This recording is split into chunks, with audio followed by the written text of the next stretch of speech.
ሚኒስተር ሽሮደን ካባስመራ ጥራይዳ ተመሊሳም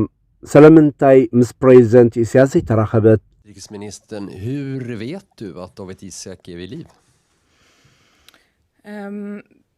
Vi har inte fått några konkreta livsbevis, men vår bedömning är utifrån de kontakter vi har haft och den information som vi har fått att han fortsatt är vid liv. ሚኒስተር ጉዳያት ወጻኢ ሽሮደን ማርያም ማልመር እስተነርጋድ ዕለት 17-18 ኣብ ኤርትራ ዝገበረቶ ዲፕሎማስያዊ ምብጻሕ ብዛዕባ ጸጥታዊ ኩነታት ቀርኒ ኣፍሪቃን ቀይሕ ባሕርን ብምዝታይ ብዛዕባ እቲ ቀንዲ መበገሲያ ዝነበረ ጉዳይ ዳዊት ኢሳቅ ግና ከይሰለጣ ተመሊሳም እታ ሚኒስተር ኣብቲ ሎሚ ዕለት 19 ረፋድ ኣብ ስቶክሆልም ሽወደን ኣብ ዝሃበቶ ጋዜጣዊ መግለጺ ንዝተፈላለዩ ጉዳያት ዝምልከቱ ኣርስታት ድሕሪ ምቕራብያ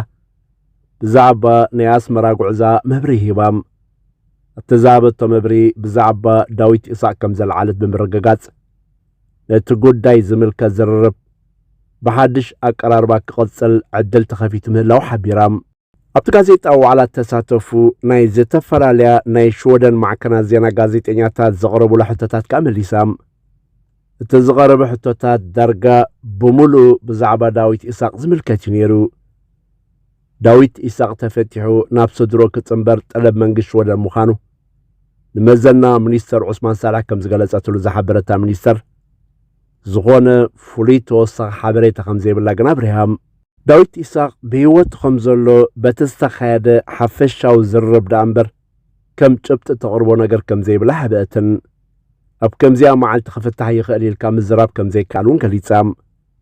እቲ ርክብ ዕውት ምንባሩ በቲ ኸፊትዎ ዘሎ ዝርርብ ናይ ምቕጻል ተኽእሎታት ክረአ ከም ዘለዎ ኣብ ዝገለጸትሉ ድሕሪ 1993 ሽወደን ንኤርትራ ከም ሃገር ካብ ዝፈለጠትሉ እዚ ሕጂ ንሳ ዘካየደቶ ዑደት ናይ መጀመርታ ምዃኑ ፈጢርዎ ዘሎ ባይታ እዩ እቲ ከም ሓድሽ ምጅማር ክትብል ገሊጻም ብሕጂ ዝግበሩ ርክባትን ምትሕጋዛትን ከዓ ነታ ሞንጎ ክልቲአተን ሃገራት ዝህሉ ዝምድና ነቲ ናይ ዳዊት ኢሳቅ ጉዳይ ሓዊስካ ዝምልከት መፍትሒ ናይ ምርካብ ጉዳይ ከዕብዩ ዝግበሩ ምዃኖም ተስፋ ገሊጻም ብሓፂሩ እቲ ዘካየደቶ ዑደት ኣስመራ ንናይ ቀጻሊ ርክባት ክልቲአተን ሃገራት ማዕጾ ዝኸፍት ምዃኑ ጸቂጣ ድሕሪ ምምልካት ዝኾነ ተበጽሐ ስምምዕ ከም ዘየለ ግና ኣነጺራ ገሊጻላ ሚኒስተር ወጻኢ ጉዳያት ሽወደን ምስ ናይ ኤርትራ መዘና ሚኒስተር ጉዳያት ወጻኢ ከምኡውን ምስ ሚኒስተር ዕዮን ሰብኣዊ ድሕነትን ተራኺባ ከም ተዘራረበት ተጸብጺቡ ይርከብ ምስ ፕሬዝደንት ኤርትራ ኢሳያስ ኣፈወርቂ ግና ኣይተራኸበትን እቲ ንተነጣጠፍቲ ማሕበራዊ መራኸቢታት ከይተረፈ ኣብ ቤት ጽሕፈቱ ዝቕበል ፕሬዝደንት ኤርትራ ምስ ሚኒስተር ጉዳያት ወጻኢ ሃገረ ሽወደን ኣይተራኸበን እዚ ንባዕሉ መልእኽቲ እዩ እታ ሚኒስተር ኣስመራ በጺሓ ምስ ገለ ሚኒስተራት ምርኻባ ርክብ ክልቲአተን ሃገራት ክቕጽል ይኽእል እኳ እንተኾነ እቲ ብወገን ሽወደን ምስ ዳዊት ኢሳቅ ተተሓሒዙ ዘለዓል ሕቶ ግና እዝኒ ከም ዘይወሃቦ ዝግለጽ ንጹር ዲፕሎማስያዊ ቋንቋ ምዃኑ ምግማት ይከኣል መንግስቲ ሽወደን ወጻኢ ጉዳይ ሚኒስተር ናብ ኣስመራ ክልእኽ ዝደፍኦ ቀንዲ ምኽንያት ዝሓለፈ ሒደት መዓልትታት ብርክት ዝበሉ ኣብ ማይ ስሩዋ ንዓመታት ተዳጒኖም ጸንሑ ኤርትራውያን ዜጋታት ብምፍታሑ ምዃኑ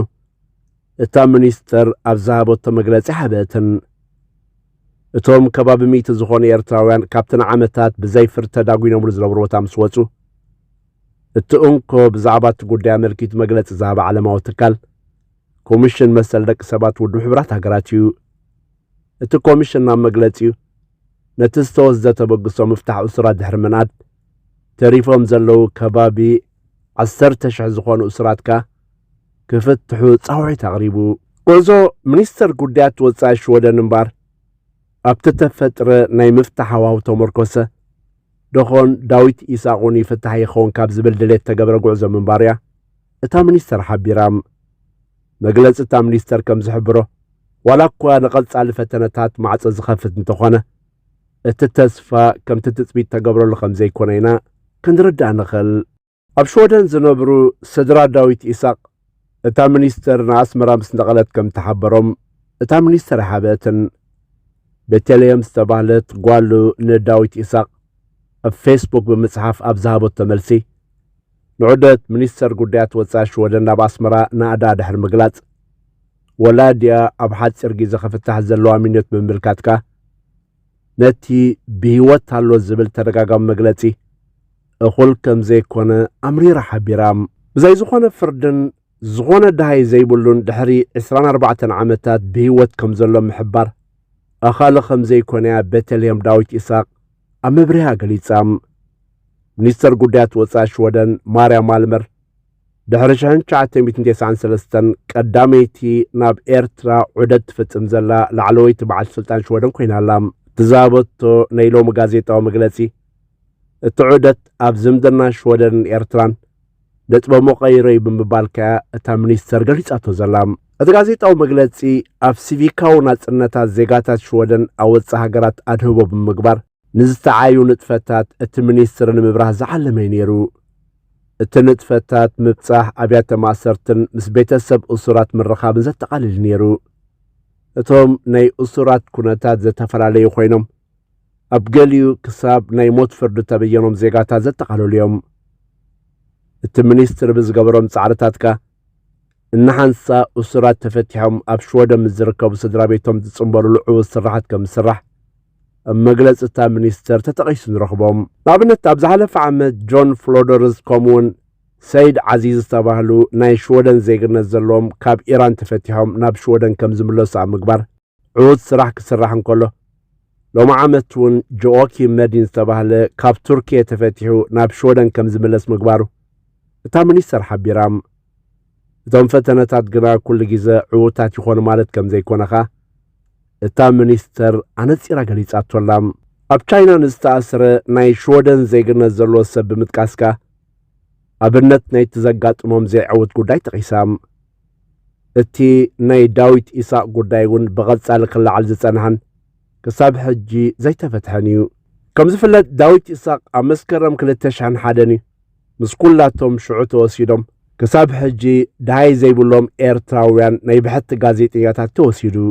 ምስዋር ጋዜጠኛ ዳዊት ኢሳቅ ንዘምደና መንግስታት ኤርትራን ሽወደንን ኣብ ዘይምቅዳው ዘእተወ ተርእዮ ኮይኑ ማዕቢሉ መንግስቲ ኤርትራ ነቲ ኣብ ልዕሊቶም ጋዜጠኛታትን ጉጅለ 15 ዝወሰዶ ናይ ምስዋር ስጉምቲ ዝምልከት ብዘይወግዓዊ መንገድታት ኣብ ዝገልጸሉ ሕቶ ልኡላውነትን ሕቶ ጸጥታን ዝብሉ ጉዳያት ብምጥቃስ እዩ ክገልጾ ዝስማም የወንዳ እምበር ክሳብ ሕጂ ዘቐረቦ ክሲ ይኹን ወግዓዊ መስርሕ ፍርዲ የለን መብዛሕትኦም እቶም ጋዜጠኛታትን ጉጅለ 15 ብህይወት ከም ዘየለዎ ኸ ዝግለጽ ብወገን ሽወደን ዳዊት ኢሳቅ ከም ሽወደናዊ ዜጋ መጠን ብዘይ መስርሕ ፍርዲ ተሰዊሩ ክተርፍ ቅቡል ከም ዘይኮነ ዝግለጽ እዚ ኮይኑ በቲ ንንውሕ ዝበለ እዋን ድሕሪ መስከረም 2001 መንግስቲ ሽወደን ኳይት ዲፕሎማሲ ወይ ህዱእ ዲፕሎማስያዊ ፈተነታት ብምክያድ ንኩነታት ዳዊት ኢሳቅ ከከታተሎ ብጽንዕ ይፍለጥ እቶም ዓይነት ፈተነ ግን ኣይሰርሐን እዚ ናይ ሕጂ ዑደት እምበር ጉዳይ ዳዊት ኢሳቅ ካብ ብህድኣት ናብ ብወግዒ ዝግበር ዲፕሎማስያዊ ፈተነ ተሰጋጊሩ ምህላው ዝሕብር እዩ ክቡራት ተኸታተልትና ንዑደት ሚኒስተር ጉዳያት ወፃኢ ሽወደን ዝምልከት ዘዳለናያ ሓፂር ጸብጻብ ዘወዲና ኣለና ተወሳኺ ምዝህሉ ከከም ኣድላይነት ክንምለሰኩም ኢና ክሳብ ሽዑ ሰላም EU har ju nyligen fått en ny ambassadör till Eritrea. Har det hur påverkar det arbetet med, som Sverige gör då för att, när det kommer till Dawit Isaak? Och sen undrar jag också, har kunskapen kring hans situation blivit större nu efter den här resan? Ja, till en fråga till utrikesministern. Hur vet du att Dawit Isaak är vid liv? Vi har inte fått några konkreta livsbevis, men vår bedömning är utifrån de kontakter vi har haft och den information som vi har fått att han fortsatt är vid liv. Kan du säga någonting om vad det är som bekräftar detta? Nej. En annan fråga då. Har det gjorts några överenskommelser med Eritrea, den eritreanska regeringen och ditt besök? Nej, det har inte gjorts några överenskommelser. Det här var det första besöket sedan Eritrea kändes som start. Det är en ny ansats för att kunna föra en dialog om många viktiga frågor, inte minst om regionala frågor. Där ju Eritrea som bekant är granne med ett antal länder där vi ser en problematisk utveckling, till exempel Sudan. Vi hade också ingående diskussioner om mänskliga rättigheter, om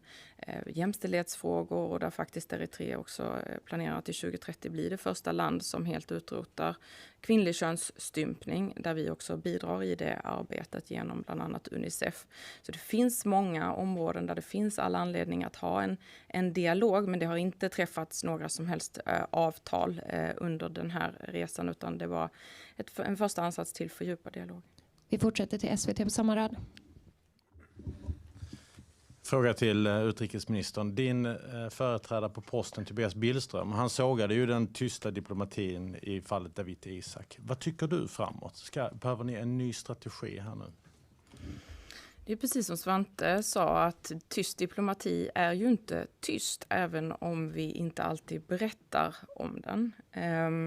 Och jag är övertygad om att vi behöver ha en nära dialog, att vi behöver ha samarbeten där det går och att det generellt sett främjar våra intressen. Och sen får man väl då benämna det vad man vill. Men jag tycker det är viktigt.